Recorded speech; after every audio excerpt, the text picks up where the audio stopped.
So Aaron's got his serious hat on, and he's fixing to tell me something, and I'm pretty sure I'm not gonna like it. My vacation from Gas Monkey is going to be a permanent one. And here I can't do both, and because we build so much, we build so fast, it absorbs every second of my time. I've worked with hundreds of people, but only one made me walk away from everything I built, and to this day, I still can't forgive.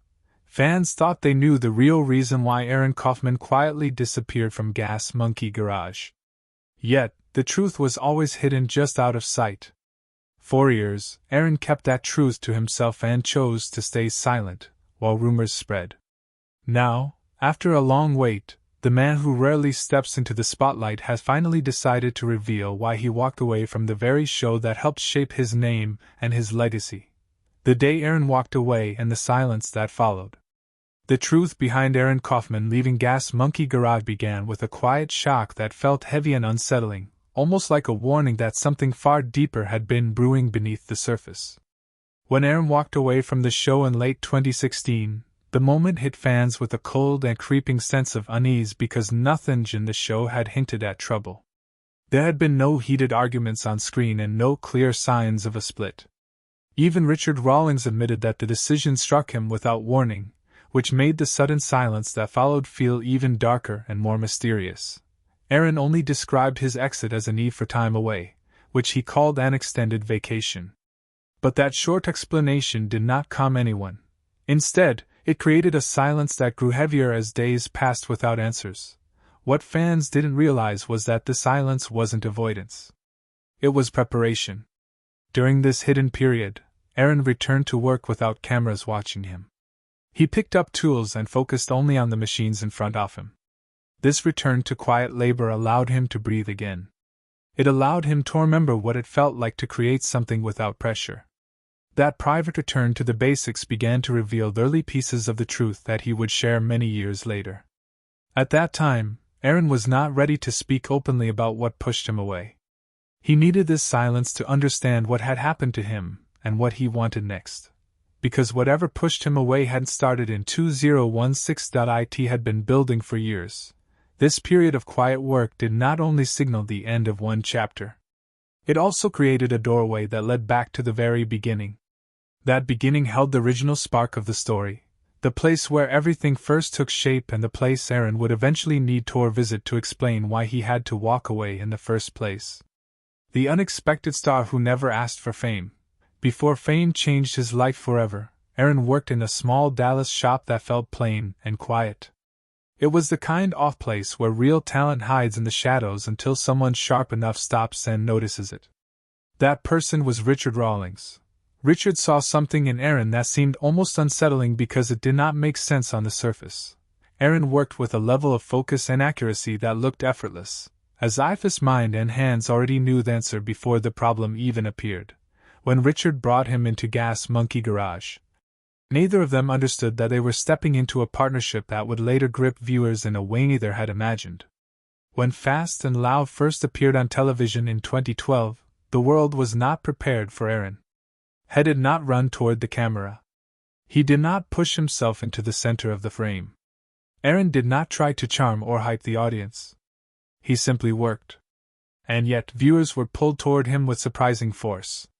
His calm behavior created a sharp contrast to Richard's driving energy, which made Aaron stand out even more. People remembered his steady eyes and heavy beard.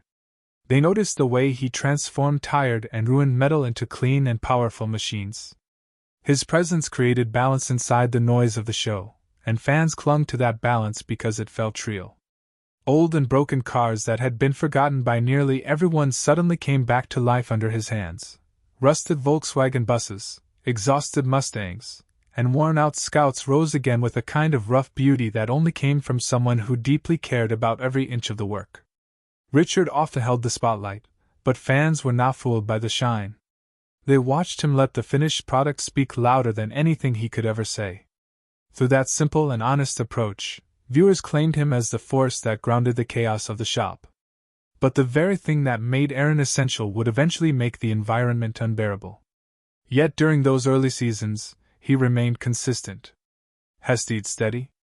Aaron focused on the builds and nothing else. There were no signs that anything dark or heavy waited ahead. There was no hint that he would one day walk away. What no one realized was that the very qualities that made Aaron indispensable were quietly becoming incompatible with what the show was turning into. At this point, he was suddenly a rising figure who never asked for attention and never wanted the pressure that came with it. The harmony inside those first years created something powerful. It created a bond between talent and showmanship that viewers could not forget, and it shaped the foundation of the story long before any cracks appeared. When Fast and Loud outgrew the man behind the magic, expanded. As Fast and Loud exploded in popularity, the Gas Monkey Garage slowly changed into something far more controlled and far less familiar. The place that once felt raw, loud, and alive began turning into a polished production zone where the rules were written by schedules, cameras, and the constant demands of a growing network. By the mid-200s, the garage no longer felt like a simple workshop. It now carried the heavy pulse of television, and every inch of the space reminded the crew that the world was watching. There was no such thing as a quiet moment anymore. Someone was always adjusting a camera angle or whispering notes into a headset. For most people, that kind of growth feels like success. For Aaron, it felt like the first warning sign. Audiences loved the fast pace and the wild energy. But inside the garage, the pressure shifted into something harsher.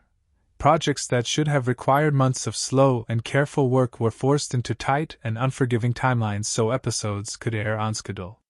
The garage that once echoed with the sound of grinding metal now echoed with the constant push to perform. It wasn't just noise. It was scrutiny. Every wrench turned felt watched. Every decision was weighed.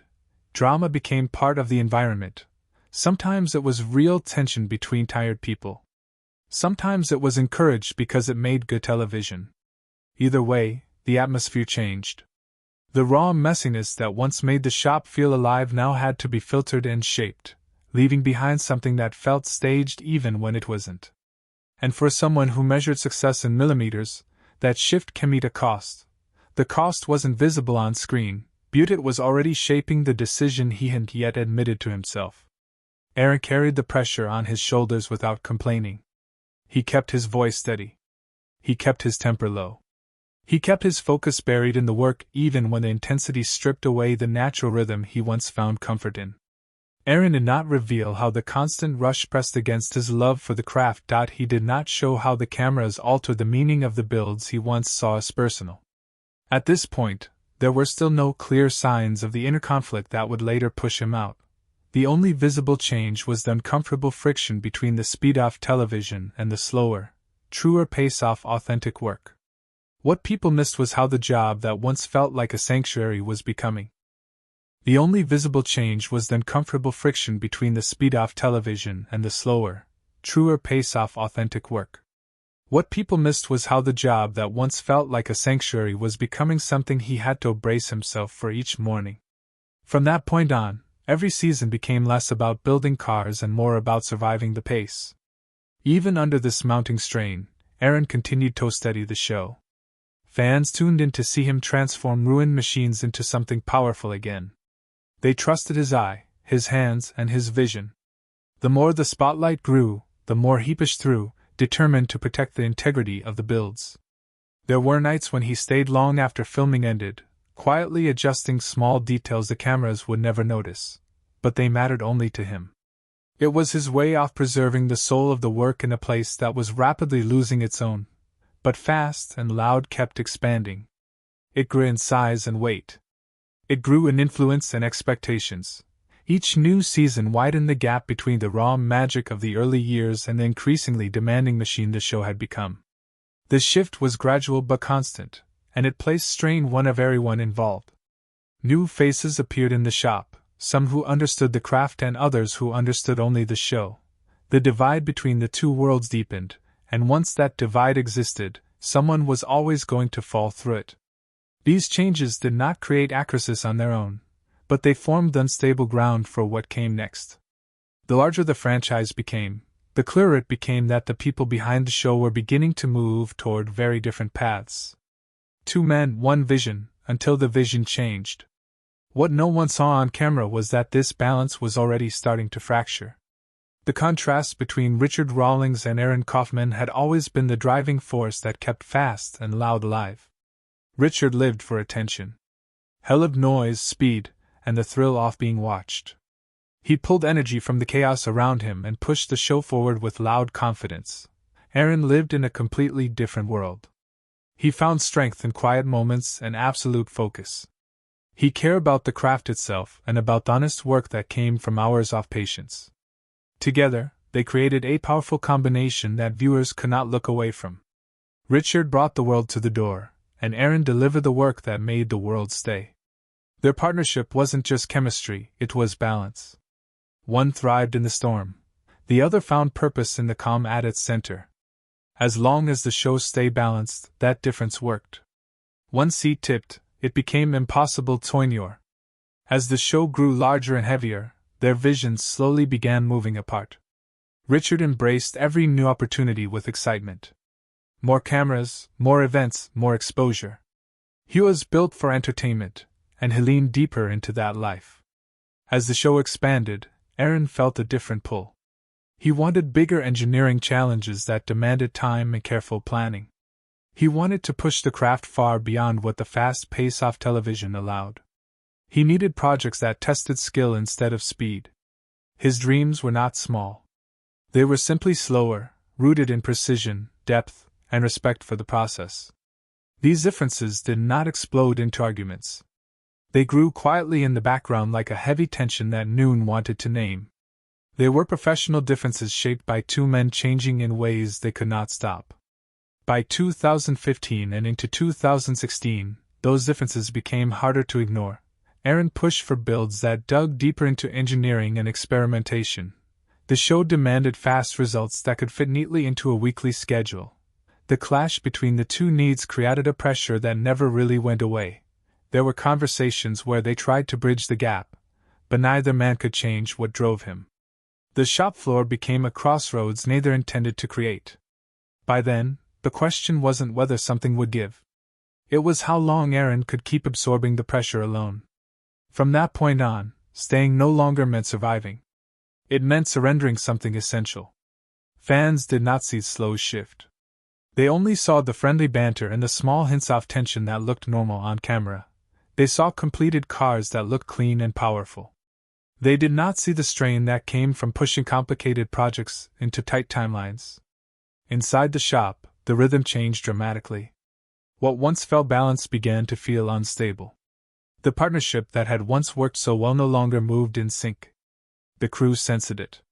Friends sensed it. Even the builds began to carry a different energy, like they were being born under two competing visions instead of one unified direction. When the split finally became impossible to ignore, Aaron simply walked away. He stepped out of the Gas Monkey garage in late 2016 with a heavy calm and entered a new stage of his life.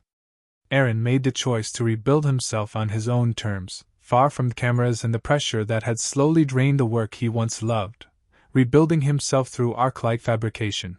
When Aaron resurfaced in 2017 with the creation of Arcite Fabrication, the moment hit fans with a sharp jolt because it felt like a quiet but powerful break from everything he had left behind. The shop sat in Texas with a simple purpose that carried heavy meaning. It focused on custom parts for Ford F-100 trucks, an area Aaron had admired for years, but could never fully explore while working under the fast and unforgiving pace of Fast and Loud. His choice made it clear that he was stepping into a world built on his own rules, not the rules that once shaped him on camera. Arclight did not exist to entertain viewers. It did not exist to impress a network. It existed to restore the kind of work Aaron thought had been slowly crushed during his time on television. Inside Arcite, the sound of welders and grinders took the place of directors and production crews. The environment was calm and honest. It was a return to the raw air of real labor where nothing was rushed and nothing was forced into unrealistic time frames. In this new space, Aaron pushed himself toward the kind of projects he used to dream about. He took on complex builds that demanded heavy planning and deep engineering. For the first time in years, he was not required to justify how long a job would take. He did not have to shrink his skill to fit into short television segments. He finally had room to breathe, create, and rebuild the relationship he once had with the craft.